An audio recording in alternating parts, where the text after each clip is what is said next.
Welcome to another episode of Shiloh Creek.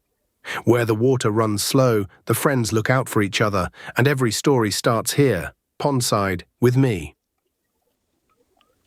I'm Old Timber, the elephant elder, and today's story is the morning a bear cub tried to lead his friends to the old barn, by a path the storms had rearranged in the night, and learned what it means to stop trying to see all of the way before you start walking. Today, my friends, I want to ask you something. An old saying in the Bible from King Solomon, who was famous for being wise, once said it like this: what does it mean to trust in the Lord with all your heart, to stop leaning on your own understanding when the way you are going to walk isn't there anymore? Listen carefully.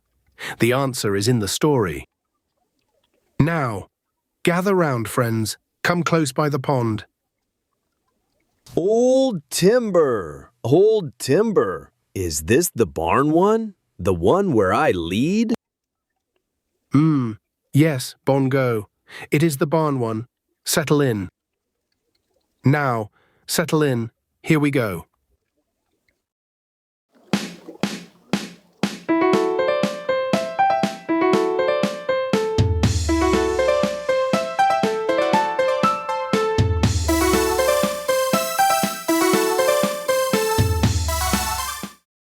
Now, this was a couple of weeks back, on a soft late summer morning when the sun was still low, and the air smelled the way air smells when the storms have come through in the night.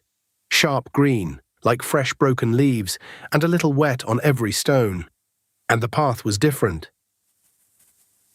And the friends were going to the old barn. The old barn, my friends, sits on the far side of the wood, past the big old oak, past the footbridge, past the rocky bit, and out into the meadow. It's the late summer gathering place. Now, ordinarily, that walk takes maybe half an hour. It's a path the friends know well. You all know it, your paws know it, your hooves know it, your slow tortoise feet know it. On any other morning, you set out, and you arrive, and you sit down, and there you are. But not this morning. This morning, my friends, there had been a storm in the night. Not a frightening storm, the trees and the friends slept right through it. But a storm enough to take down a big old branch and shift the path, right where it bends past the big old oak. And down at the pond end, where the mud puppies have their puddle, the big new puddle that some of you may remember from a different morning a couple of weeks back, the mud puppies were doing what the mud puppies do after a storm, which is mostly puddling. Splash was inspecting a new leaf in the puddle. Splish was reporting on the weather to the leaf. Splosh was telling them both that the wind had moved the puddle 3 inches to the left. They were not coming to the barn this morning, but they were having a lovely time. Now this is where things got interesting. And over hopped Bongo the bear cub, with his usual cheerful crash, paws first, plans second, carrying of all things a small folded leaf in his paw. Bongo took one long look at the path ahead, and he said, Friends, I have the map. I drew it last night with a charcoal stick. It is a very good map. I have the path, I have the oak, I have the footbridge, I have the rocky bit, I have the barn. I got this. And Zippy the hummingbird darted in 3 places at once before she settled, and she squeaked, Wait, I just had 7 ideas. Bongo, I made a backup map. 3 backup maps. Path A is the path. Path B is if the path is blocked. Path C is the river route in case Path B is also blocked. Path Quality Index 4.7 on Path A, but acorn coefficient is 0.2, so... Zippy. I just have 1 map. 1 is fine. 1 is great. 1 is the most efficient number of maps. and Gay-Rin-Go the parrot, the dear theatrical thing, came swooping in on a low branch and announced, Behold, a quest is upon us. The quest to the old barn. Friends, wayfarers, adventurers, the path ahead is the path of legend. And Shelley the tortoise, wise old Shelley, stepped slowly into the gathering, carrying, as she always does, exactly one small acorn in her mouth. She set it down. She looked at the leaf map. She looked at Bongo. She looked at the path, and she said, Bongo. The leaf map is upside down. Wait. What? No, wait, it's not. I drew the barn on the top.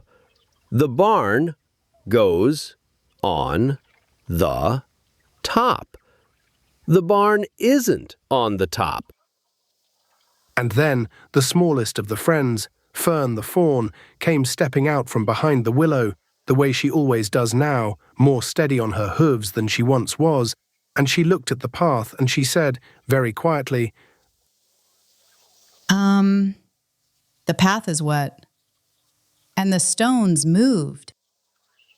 Fern! Hi, Fern! The map has the path on it, though. See? It's a very good map. To the path, friends, to the oak, to the footbridge, to the gloriously known barn. and so the friends set out, 5 of them, on a path that was not quite the path it had been. Now, this is the part of the story where the well-known path stopped working. The friends walked and they laughed, and Garin Go recited the quest in 5-syllable phrases, and Zippy ran through her 3-tier path quality matrix, and Bongo led at the front with his leaf map upside up. And about 10 minutes in, they came to the bend by the big old oak, and there, across the path, was a great fallen branch, not a small branch, a big old sleeping-on-the-ground branch. The path everyone knew, was on the other side of that branch, and you could not go through. Now, old paths and storms have always done this to each other. The Bible has a saying about it, my friends, about leaning on your own understanding, and what happens when your understanding meets a fallen branch.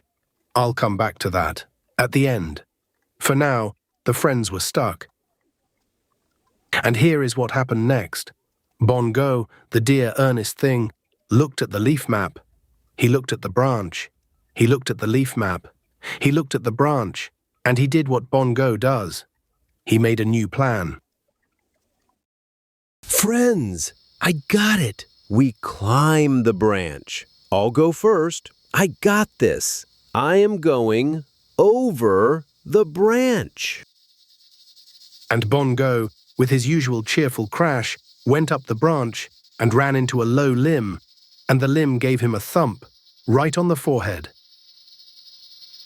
Ow! Wait.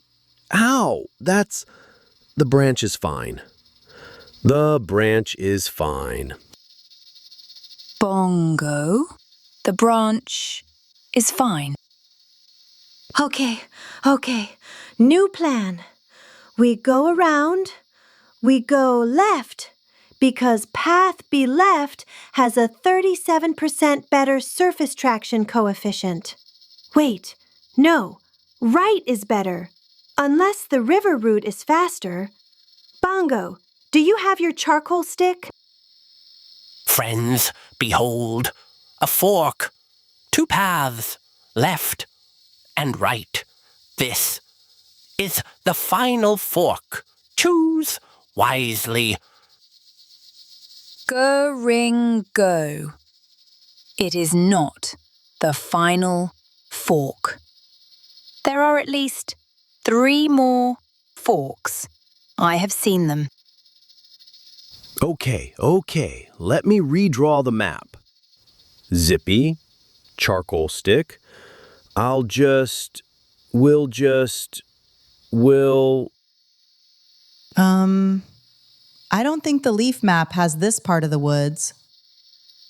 Now, my friends, Old Timber, who had been walking quietly at the back this whole time, because Old Timber walks slowly, stepped forward and put a gentle trunk on Bongo's shoulder and said, "Bongo, my friend, take a breath, dear earnest creature. Put down the leaf map for just 1 minute and ask the Lord to show you the way." But, old Timber, I'm supposed to be the leader. I'm supposed to know the way. Leading isn't always knowing the way, my friend. Sometimes the leader is the first one to stop. Sometimes the leader is the first one to listen. And here, my friends, is the smallest, quietest moment of the whole story. Bongo looked at the leaf map. He looked at the branch. He looked at old Timber. And for the first time in his bear cub life, he stopped trying to figure it out. He put the leaf down on the wet stone beside him and just breathed. And then nothing. Just the woods. Just the morning. Just a small cub, and the trees, and the wet stones, and the friends, all standing quiet because Bongo had gone quiet. And in the quiet, he heard something he had not heard all morning. And what Bongo heard was the smallest, quietest sound, a trickle of water, down by his paws, going the other way around the branch. Oh, friends, there's a path, a small one, under the branch, beside the trickle. I noticed it before, but I didn't know what it was. It's where the water went. Yes, little one. The water always knows where the path is. And sometimes, my friends, the smallest among us hears it first. Wait, the trickle path? The trickle path is not on any of my 3 backup maps. The trickle path is a 4th path. I did not model a 4th path. Friends, I am having an epiphany. The path was beneath us the whole time, a path of hidden depth. Oh, that's good. I should write that down. Wait, what's a epiphany? An epiphany, my friend, is when you suddenly understand something, like a tiny light coming on inside your head. Ringo. The path was always there. You did not have an epiphany. You followed a small bear cub who heard a trickle. Friends, I did not figure it out.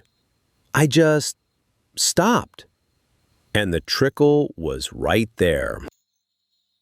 Bongo, you didn't stop. You listened. Oh, yeah, I listened. And so the friends followed Bongo, who was, for the first time today, walking slowly down the small trickle path, under the great fallen branch, around the bend, past the footbridge, past the rocky bit, and out, into the meadow on the other side, where the old barn was waiting, just like it always is. Later that afternoon, my friends, when the friends were sitting in the doorway of the old barn, watching the late summer light come slanting in through the doorway, I asked them one question.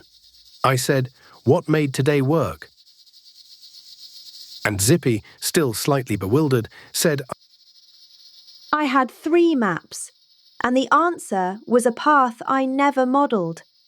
And Bongo found it by being quiet, which is not a known navigational strategy. I should add that to the model. And Go, deeply pleased that there had been a quest, said, Friends, I have learned that the quest sometimes ends by a path that is much smaller than the quest. I am not above this. I am growing. And Shelley, with the small acorn now placed beside her in the doorway, said, Bongo. The leaf map was actually quite a good map, just not enough for today. And that is the difference between a good map and trust. And Fern, who had been quietly noticing things all day, said, Maybe trust is when you stop trying to see the whole way before you start walking, and you let God see the parts you can't. Now, isn't that something? Funny how it's the smallest voices that hold the biggest truths. That's how I remember it anyway. Now, dear friends, there's one more thing today. Down at the pond, while we were all walking back, the mud puppies were having an episode. Mud Puppy Minutes. I'm Splish, and today's topic is being lost. I'm Splash, and being lost is better than being found. Because if you're lost, every direction is a new direction. I'm Splosh, and being lost is how the place finds you. You do not find the place finds you. It's also like a bell on a cold rock. Like a bell on a cold rock. Like a bell on a cold rock. Shiny. Loud. Cold. That's a bell on a cold rock. Anyway, if you get lost, just puddle. Puddling is how we do it. Puddle with friends. If friends are lost too, even better. And that is how a place finds you. Class dismissed. Show dismissed. It was a show, not a class. Well, the dear chaotic creatures. A place does sometimes find you, my friends, if by place you mean puddle. But the kid listening at home, the actual lesson today was bongos, and it was not puddle, although sometimes it is puddle. For the mud puppies, I'll take it. Old timber. What did we learn today? We learned, my friends, that trust is when you stop trying to see all the way ahead. The leaf map is a fine thing. The leaf map is a good thing. And sometimes the path you can see isn't the whole path. And the way becomes clear as you walk it, not before. And there's an old saying in the Bible, my friends, from King Solomon, who was famous for being wise, in the book of Proverbs, trust in the Lord with all thine heart, and lean not unto thine own understanding. In all thy ways acknowledge him, and he shall direct thy paths. Which, my friends, is just an old way of saying, trust God even when you can't see the path. Don't pretend you know. Tell him you don't know, and he will show you the way. You know, my friends, the most important moment in the whole story was a small one. Bongo couldn't see the path, so he didn't pretend. He stopped and let the Lord show him a way he couldn't draw. That's the verse, lived. That's trust in the Lord, my friends, in actual life. And that's what Bongo did this morning, my friends. He stopped. He told the truth, that he didn't know, and the path he could never have drawn found him. That, my friends, is trust in the Lord, leaning on God, who sees what we can't. Lean not on your own understanding, stop pretending to know the way. Acknowledge him, say quietly, Lord, I don't know, and he directs the path. Old timber, what does that look like in an actual day for somebody who is listening right now? Well, friend, this week, when you don't know what to do, when the new game stops working, or the schoolwork is too much, or a friend is upset, or the morning just isn't going the way you planned, try Bongo's two small things. First, stop. and acknowledge Him. That means tell God you don't know. It's a prayer. Lord, I don't know. Help. You can say it on your own, or a grown-up can say it with you. Second, tell a grown-up you trust, a parent, a teacher, an older friend, what you're stuck on. Out loud, and the path becomes clear as you walk it, not before. Until the next breeze brings us together, my friends. Walk softly out there, little ones. See you next time, somewhere in Shiloh Creek.